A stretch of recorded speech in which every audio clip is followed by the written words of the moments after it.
Hello hi नमस्कार, मी जिज्ञासा. तुम्हाला सुक्या कचऱ्याविषयी नेहमी प्रश्न असतात, तर त्या काही प्रश्नांची उत्तरं देण्याचा मी आज प्रयत्न करणार आहे.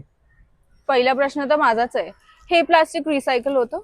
हो मग हे प्लास्टिक काय, चॉकलेटच्या रॅपरपासून डब्बे, तसंच पाण्याच्या बाटल्या आणि आपण शाळेत देणारे डब्बे, तसेच ऑफिसला घेऊन जाणारे डब्बे सुद्धा रिसायकलिंग होतात बरं का. पण ह्या सगळ्याला प्रोसेस आहे. कसली प्रोसेस?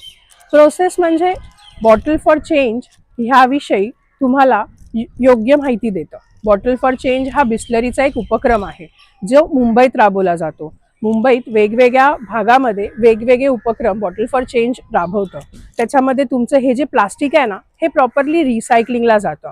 त्यासाठी तुम्हाला बॉटल फॉर चेंजचा ॲप डाउनलोड करावा लागेल किंवा बॉटल फॉर चेंजच्या वेबसाईटवरती जावं लागेल, स्वतःला रजिस्टर करावं लागेल. पण ह्याच्यामध्ये एक नियम आहे. तो नियम असा आहे की तुम्हाला त्या नियमामध्ये क्लीन प्लास्टिक द्यावं लागतं.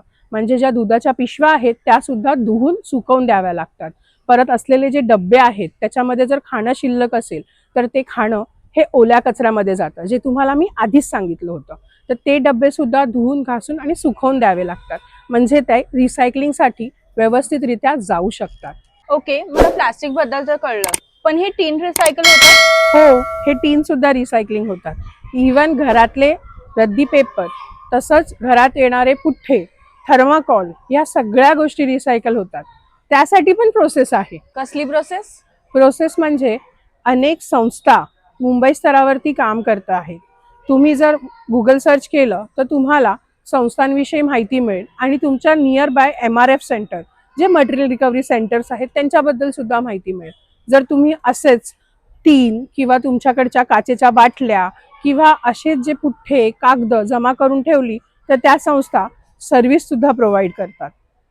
अगं जिज्ञासा, पण तू आता MRF सेंटर बद्दल बोललीस, हो. तर MRF सेंटर म्हणजे काय?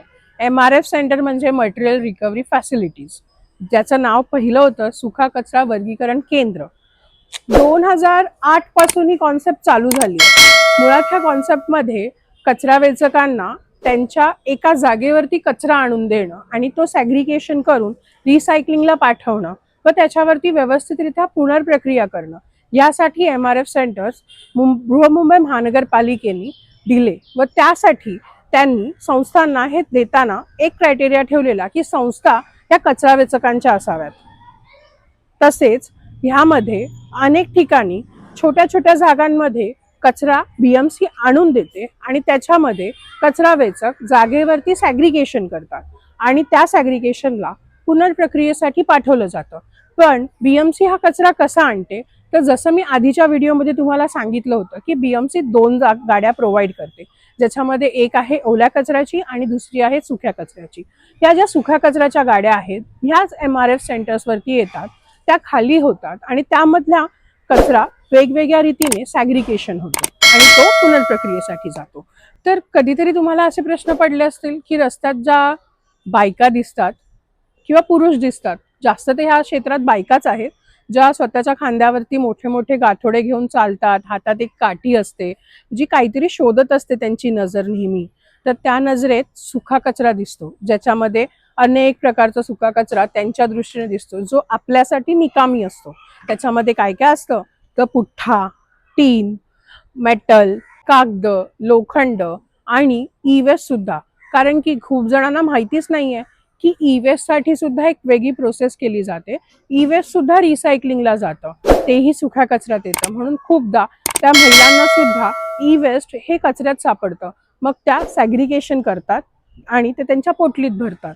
पण ह्या महिला खूप वर्षापासून हे काम करतायत, पण ह्या खूप महिला दिसूनच येत नाहीयेत. पण ह्यांची ओळख सध्या लोकांना होत आहे, कारण की कचऱ्याविषयी थोडी का नाही थोडी माहिती लोकांपर्यंत पोहोचत आहे. ह्याच्यासाठीच हे चॅनल मी सुरू केलेलं आहे की लोकांना किंवा आपल्याला आपला कचरा ही आपली जबाबदारी वाटली पाहिजे.